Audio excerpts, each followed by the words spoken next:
It was June 1990, in the heart of Soweto, South Africa, a winter night when the air felt heavier than usual.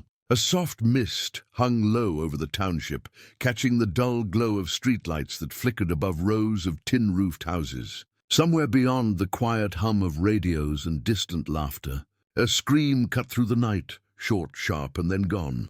At sunrise, children walking to school noticed something near a patch of open ground behind a half-built wall. The ground was damp with morning dew, and the air carried a cold stillness that made even the birds fall silent. There, wrapped in a torn blanket, lay the body of a woman, unnamed, unknown, and abandoned. Police marked the scene with rough wooden stakes. Neighbors gathered at a distance, whispering behind their hands. On the woman's wrist was a cheap silver bracelet, the kind sold at the taxi rank. It was the only object that seemed personal, and the only clue they had. The case would quickly become known as the Soweto woman, a mystery with no name, no suspect, and no motive.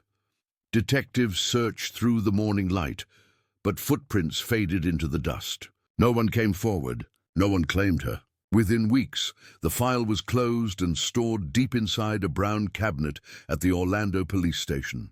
Its label smudged, its contents slowly forgotten. For decades, the file sat there, gathering dust. And for decades, a family somewhere, perhaps just a few streets away, wondered what had happened to their missing sister. Because this case would stay unsolved for 35 years. Before we continue, take a second to subscribe. Your support helps bring forgotten stories like this one back into the light. Soweto in 1990 was a township in transition, a place between fear and hope. The last years of apartheid had left deep scars, yet life moved with an unspoken rhythm. Children played in dusty yards. Vendors called from street corners, selling mealy bread and oranges. The air carried a faint chill of coal smoke each morning as families prepared for work and school.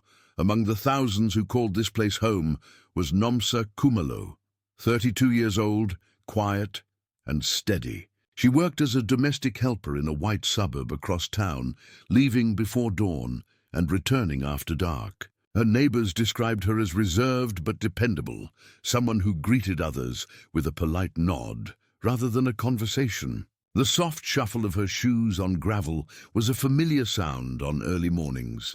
Nomsa lived with her younger sister, Thandi, in a small two-room house. Their parents had passed years earlier, and together they built a modest routine, sharing meals, attending church, and saving every spare cent. The sisters often listened to music on a crackling radio, the kind whose tune faded under the static as the night deepened. On the afternoon of June 17, 1990, Nomsa finished work early. Her employer had gone on a weekend trip, leaving her free until Monday. She told Thandi she would visit a friend near Mapetla and might not be home for supper.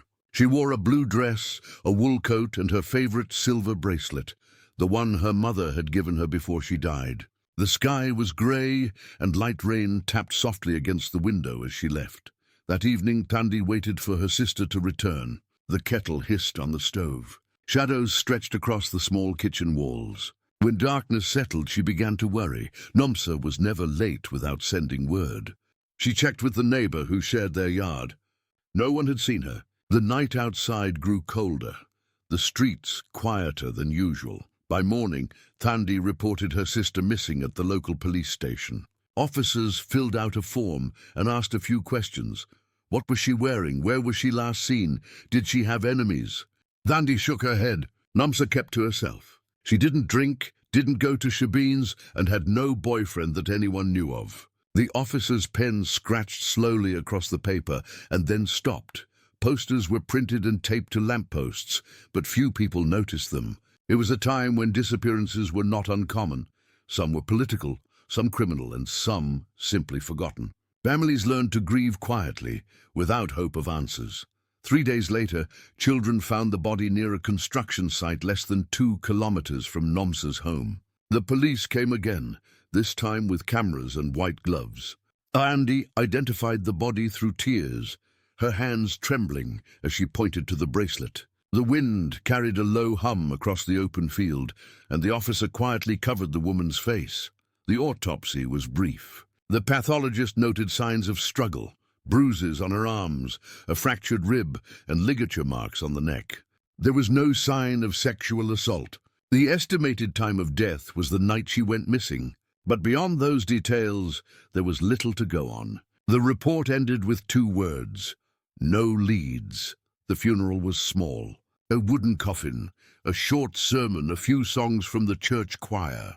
Bendy kept the bracelet, now cleaned of soil and dried blood, and wore it on Sundays. The sound of the choir faded against the wind, and the mourners left, one by one. In the months that followed, the case drifted through paperwork. Police made brief rounds, questioned co-workers, and checked nearby shebeens. But without witnesses, technology, or national attention, the investigation slowed to nothing. The file went into storage. Andy wrote letters to anyone she thought might help. Radio hosts, journalists, even members of parliament. None were answered. By year's end, Nomsa's name was mentioned only at family gatherings, spoken softly, as if too much sound could disturb her memory. The streets around their home returned to their usual noise, but for Thandi, silence became the loudest thing. In the community, some said Nomsa had been in the wrong place at the wrong time. Others whispered she might have known her killer, that it was personal, but nobody knew for sure. The uncertainty lingered like cold air before dawn. This was the beginning of a story that would stretch across 3 decades, waiting for science and persistence to do what memory and hope could not. The initial investigation began within hours of Nomsa's identification. Detectives from the Orlando police station arrived at the scene, their boots pressing into the damp soil where her body had been found. The area was cordoned off with thin plastic tape, though by then much of the evidence had already been disturbed by curious onlookers. A few cigarette butts, some broken glass, and a set of faint footprints were all that remained, none distinct enough to identify. The lead investigator, Detective Sergeant Mokoena, had worked dozens of violent crimes in Soweto, but he sensed something different about this one. Nomsa was not involved in crime, politics, or nightlife, 3 categories that explained most local murders. Her death seemed quiet, deliberate, and strangely personal. The soft buzz of flies around the scene was the only sound as he made his notes. Police first questioned her employer, a widow in the affluent suburb of Parkview. She confirmed Nomsa had left work early that Friday, just after noon. She had been paid her wages in cash, 25 rand, and appeared in good spirits. There was no dispute, no reason for harm. The detectives checked the house for any sign of theft or connection, but nothing linked her employer to the murder. The click of camera shutters echoed through the quiet kitchen as they documented Nomsa's belongings left behind. Next, they focused on a local taxi driver, known only as Bra Themba. He was one of the last people seen giving rides near Mapetla on the night Nomsa disappeared. Witnesses said he often flirted with passengers, though not aggressively. When questioned, Themba denied ever meeting Nomsa. His taxi was searched, revealing no trace of blood or struggle. Without forensics or reliable eyewitnesses, police had little reason to hold him. The engine idled softly outside the station as he drove away. Free. The third lead came from a neighbor who claimed to have heard an argument near Nomsa's home that night. A man's voice, angry and slurred.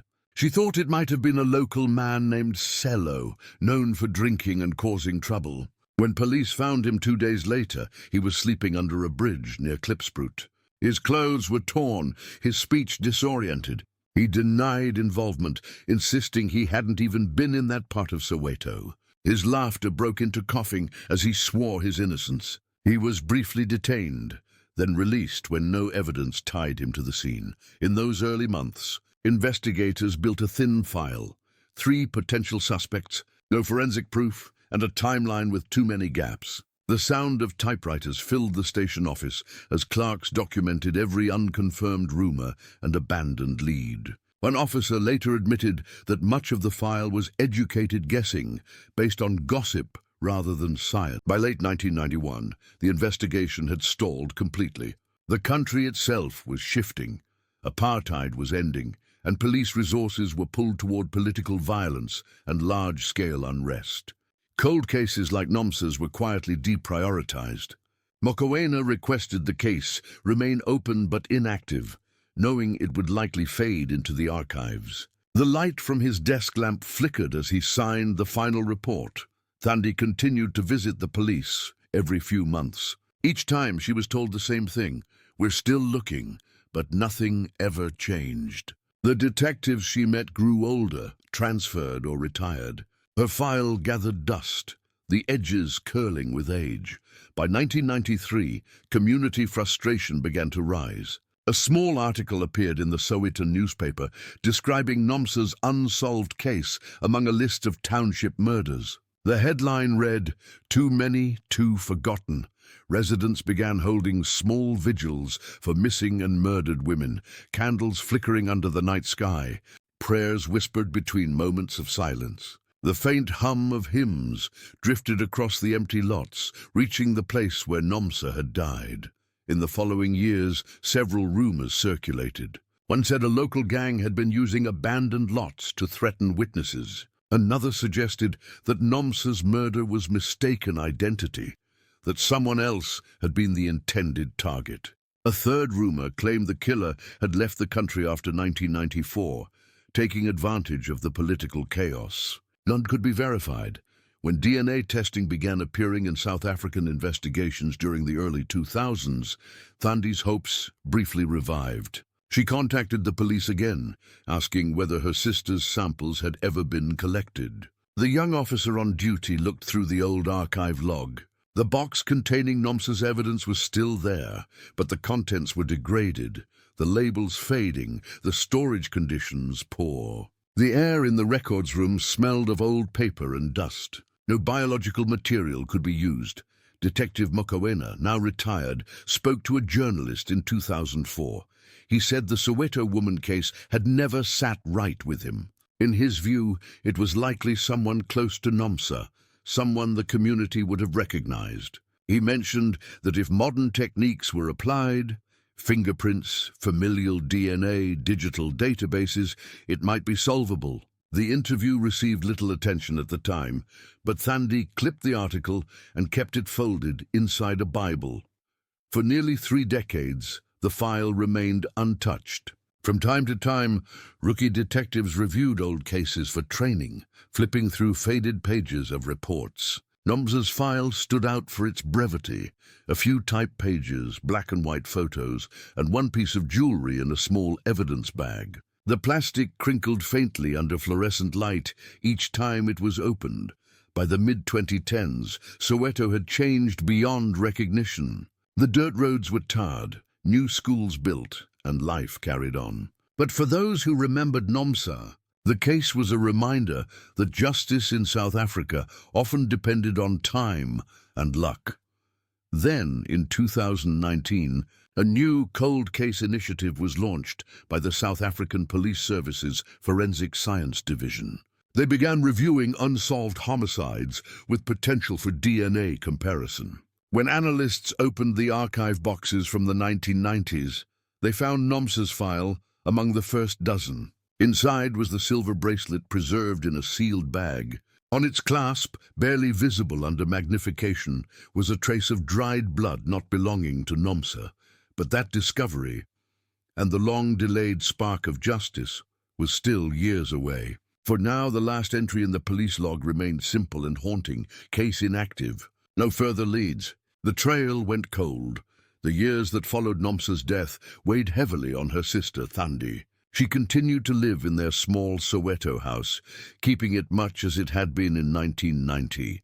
The thin curtains moved gently with the morning breeze, letting in slanted strips of sunlight. Nomsa's bed remained untouched, neatly made, with a folded blanket at the foot and a framed photo resting on the nightstand.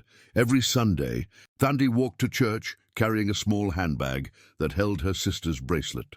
She wore it around her wrist during service, feeling its cool metal press against her skin. It became her silent ritual, a way to keep Nomsa's presence close. The echo of hymns through the chapel often brought her to quiet tears, Family members urged her to move on, to find work elsewhere, to build a new life. But Thandi refused to leave Soweto. She said it felt wrong to abandon the place where her sister's story had ended without justice.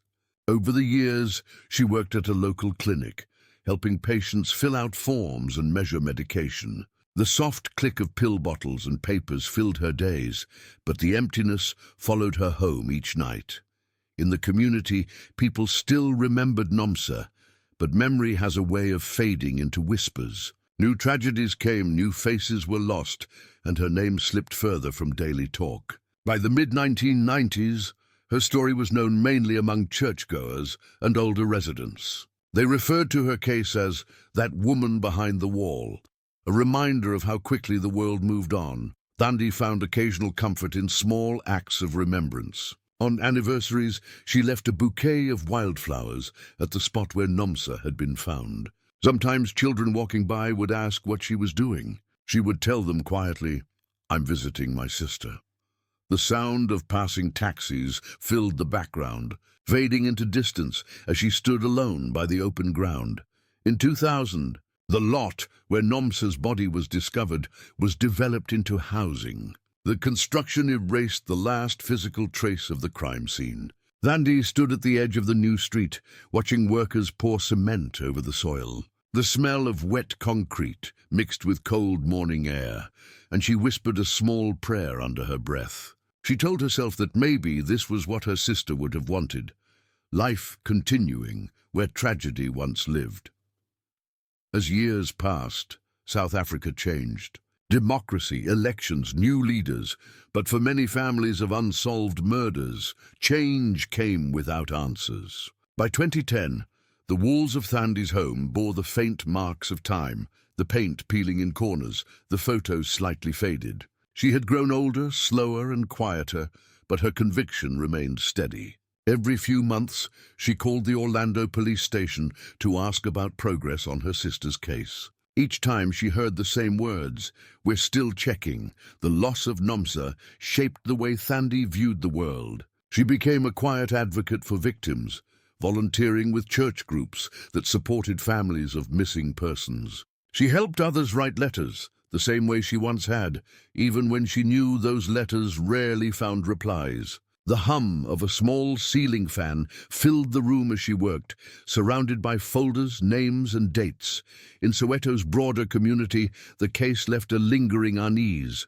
It symbolized how many crimes against women went unanswered during that turbulent era. Newspapers would occasionally reference it in articles about unsolved township murders, labeling it the forgotten file. For some, Nomsa's story became a cautionary tale, a reminder of the silence that followed injustice. The younger generation grew up hearing fragments: an older sister taken, a case that vanished, a bracelet that no one could forget. For them, it wasn't just history. It was part of the neighborhood's quiet mythology. On cold evenings, when the wind rustled through tin rooftops, elders would mention the Soweto woman as one of those names that never found peace. Thandi's own peace came in moments, brief flashes of memory that softened the years. Sometimes she dreamed of Nomsa sitting on the edge of her bed, the same blue dress, the same calm face. In those dreams the air was clear and no words were needed. She would wake before dawn, sit by the window, and watch the first light spill across the gravel road. By 2015, Thandi was in her late 60s. Her health began to decline, and her visits to the police station became rare. The officers who once knew the case had long since retired, replaced by younger ones, unfamiliar with the file. When she called, they had to look it up each time, searching through digital archives that barely referenced the 1990 murder. Her voice would tremble slightly as she repeated her sister's name, spelling it out letter by letter. That same year, a small local radio show aired a segment on Soweto's unsolved crimes. A journalist, researching for months, mentioned Nomsa's case briefly, noting that no suspects had ever been charged. The static-filled broadcast crackled through old radios across the township, reaching Thandi as she sat listening alone. For her, even a mention felt like remembrance. In a quiet corner of her living room stood a wooden box, a small collection of everything tied to her sister. The bracelet, a photo, the clipping from the Sowetan, and a faded police letter dated 1991. Thandi would open it once a year, just to check that nothing had disappeared. The faint creak of the box lid became a private ceremony of faith. The Khumalo family line grew thinner over the years. Cousins moved to other provinces. For the township, time moved forward. For Thandi, it barely moved at all. The past was not a distant place. It was every night she went to sleep, and every morning she woke to silence. But time, though slow, has a way of circling back. And in 2019, somewhere deep inside the Johannesburg Forensic Laboratory, a technician would pick up a small silver bracelet and begin to test it again, this time with technology powerful enough to see what the past had hidden. Time moved on, but the case did not. The decades between 1990 and 2019 passed like pages yellowing with age. For most people, Nomsa's case became a story too old to remember, a tragedy buried under the weight of newer ones. Yet somewhere in a storage room at the Orlando police station, her file remained. Dust gathered along the edges, the paper brittle to the touch. The air inside the archive was thick and still, broken only by the soft hum of fluorescent lights overhead. Over the years, detectives came and went. Some saw the file, skimmed the notes and placed it back on the shelf. Others thought about reopening it, but lacked resources or political will. In a system stretched thin, cold cases from the early 1990s were rarely revisited. The sound of old filing drawers scraping metal became part of a daily routine that rarely led to justice. Every few years, journalists would mention the Soweto woman case in anniversary pieces. It was always grouped with other forgotten murders, stories meant to fill columns, not reopen wounds. They described her only as an unidentified woman found near Mapetla in 1990. Even her name, Nomsa Khumalo, was missing from the public record. The typing of newsroom keyboards gave her a brief digital afterlife before fading again. In 2005, a short-lived initiative called Operation Justice Review attempted to revisit unsolved murders of women in Gauteng province. The task force lasted less than a year. Budget cuts, missing evidence, and misplaced files crippled the effort. Nomsa's case was reviewed, noted, and closed again. One internal memo read simply, "Evidence too degraded for analysis. No next of kin contactable." Thandi, still alive at the time, was never informed. The flicker of a dying light bulb above the file room marked another silent ending. As forensic science advanced, hope returned in small doses. South Africa's national DNA database, established in the 2010s, began matching suspects to decades-old crimes. Thousands of cases were reopened, but progress was uneven. Some rural and township cases, especially those from the apartheid and early post-apartheid years, had lost critical evidence. It seemed Nomsa's story would remain untold, her file too thin to draw attention. Meanwhile, the myths around her death grew. Residents spoke of her as both victim and symbol, a woman taken by the chaos of her time. Some said her spirit lingered near the place where she'd been found. Others claimed to have seen her in dreams, standing silently near streetlights on misty nights. The low murmur of nighttime traffic through Soweto's new roads carried echoes of those old superstitions. By 2018, Thandi had passed away at 72. Neighbors remembered her as kind but quiet, a woman who carried sorrow in a way that never demanded pity. After her death, a distant relative cleaning her home found a box labeled for Nomsa. Inside were the clippings, the bracelet photograph, and a letter addressed simply, "If they ever find out who did this, and tell her story." The soft rustle of the envelope being unfolded marked the only sound in that small room. That letter would eventually make its way to a local journalist who specialized in cold cases. Her name was Lerato Maseko, and she was known for tracking forgotten crimes and connecting them to modern DNA breakthroughs. Lerato began researching the Soweto woman in 2019, tracing every record she could find. What she uncovered surprised even veteran officers. The original bracelet and photographs still existed, stored under an outdated reference code. The click of her camera shutter echoed softly as she documented the evidence box for her story. When Lerato contacted the Johannesburg Forensic Science Laboratory, a young technician named Sibusiso Nkuna agreed to retest the bracelet's clasp using a new generation of touch DNA technology. It was a long shot. 3 decades of contamination and degradation made results uncertain. But Sibusiso believed that even the smallest cell could speak for the silenced. He logged the item into the database and began the process. For weeks, the sample yielded nothing. Then on a quiet Friday afternoon, the system pinged with a match, a partial DNA profile connected to an offender in the national database, recently entered from an unrelated burglary arrest. The match wasn't definitive, but it was enough to reopen the case file that had slept for 30 years. The steady hum of lab machines filled the silence as Sibusiso printed the report. Outside, the Soweto air was cool and calm, the township unchanged in its rhythm. But in that moment, history shifted slightly, the kind of shift that begins with data on a screen and ends with a name. Until one day, the past began to speak again. In early 2020, 3 decades after Nomsa Khumalo's death, the South African Police Service Cold Case Unit received an internal alert from the Johannesburg Forensic Science Laboratory.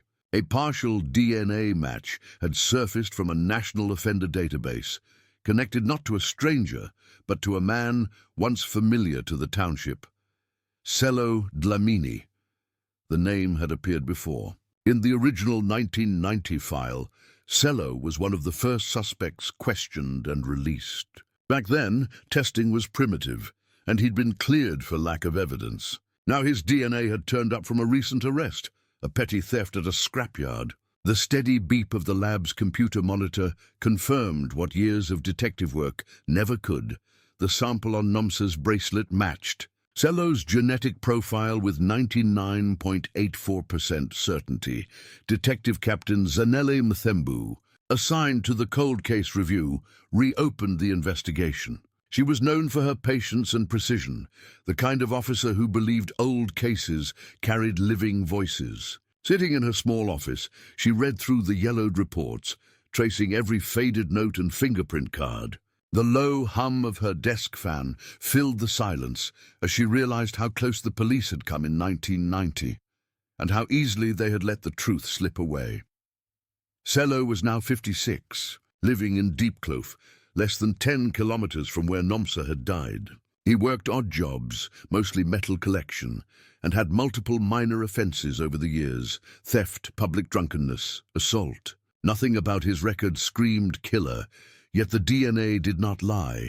Before moving in, Mthembu and her team reviewed the evidence once more. The silver bracelet, still sealed, had been re-examined by 3 independent analysts. All confirmed the DNA belonged to Sello, and that the trace was not the result of contamination. The cold white light of the forensic lab illuminated the tiny clasp, a fragment of truth that had survived 30 years. The arrest took place at dawn on March 12, 2020.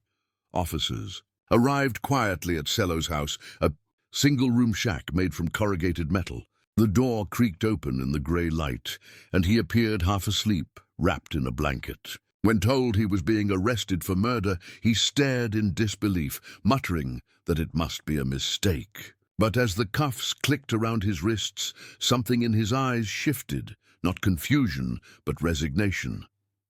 At the Orlando police station, Sello maintained his innocence. He claimed he had never met Nomsa, that the police were trying to frame him, using white people's machines, but investigators confronted him with the 1990 witness statement from a neighbor who had heard his voice near Nomsa's home the night she disappeared. When shown the old photo of Nomsa's bracelet, his fingers twitched slightly on the table, a brief crack in his composure. Under questioning, Sello gave inconsistent timelines. At one point, he said he was drinking at a shebeen that night. Another time, he said he was visiting a cousin in Meadowlands. Both alibis collapsed under follow-up. Eventually, he fell silent. When detectives told him about Thandi, how she had waited her whole life for answers, he lowered his head and whispered, "She was crying." It was the only admission he ever made. Forensic analysts later determined that the blood on the bracelet was not from a struggle involving the killer's injury, but rather transfer, likely from contact after the assault. Investigators pieced together the most probable scenario. Nomsa had been attacked near her home, strangled with a cord or belt, and robbed. The killer had likely taken her money and left her in the field, covering her with a blanket to delay discovery. The paper rustle of the new report's pages sounded almost like a heartbeat returning after years of silence. When the news broke, Soweto reacted with quiet disbelief. Many older residents remembered Sello as a troubled man who had vanished in the 1990s, rumored to have fled the area. The fact that he had lived nearby all this time angered the community. A local pastor organized a small gathering outside the police station. Candles were lit and people prayed for Nomsa and Thandi. The soft chant of a hymn rose into the cool night air. In media interviews, Detective Mthembu explained how modern DNA analysis could resurrect old truths. "Evidence never forgets," she said simply. The phrase spread online, shared by thousands under photos of the bracelet. The renewed attention led to other families asking about their own missing relatives, wondering if their cases too might speak again. When confronted with the evidence in court, Sello refused to cooperate. His legal aid attorney entered a plea of not guilty, but prosecutors had the science and history on their side. The monotone buzz of the courtroom lights accompanied the reading of the charges: murder, robbery, and obstruction of justice. During pre-trial hearings, Sello's past resurfaced. He had grown up in the same neighborhood as Nomsa and was known to wander the streets at night. One witness recalled seeing him near the construction site in 1990, though she'd been too afraid to speak at the time. The prosecution argued that fear and distrust of police in those days had allowed him to go free. The defense countered with claims of contamination and political bias. Meanwhile, journalists unearthed forgotten details: the overlooked witness, the discarded evidence, the years of indifference. It became a national conversation about how justice delayed becomes justice denied. By late 2021, the forensic reports were complete, the witness list assembled, and the trial date set. For Thandi's surviving relatives, nieces and nephews she had helped raise, it felt like a final chapter long overdue. They attended every hearing, sitting in the front row, clutching photographs of both sisters. The quiet shuffle of shoes on the courtroom floor echoed their patience and pain.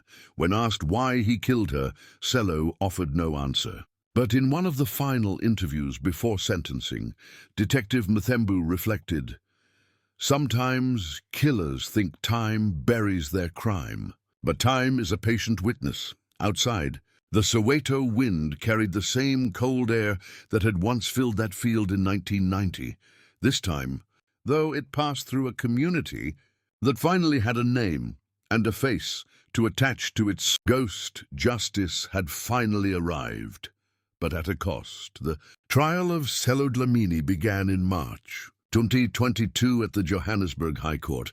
After 32 years of silence, the courtroom was filled with faces that had aged, voices that had changed, and memories that refused to fade. The sound of footsteps echoing on marble floors marked the slow procession toward justice.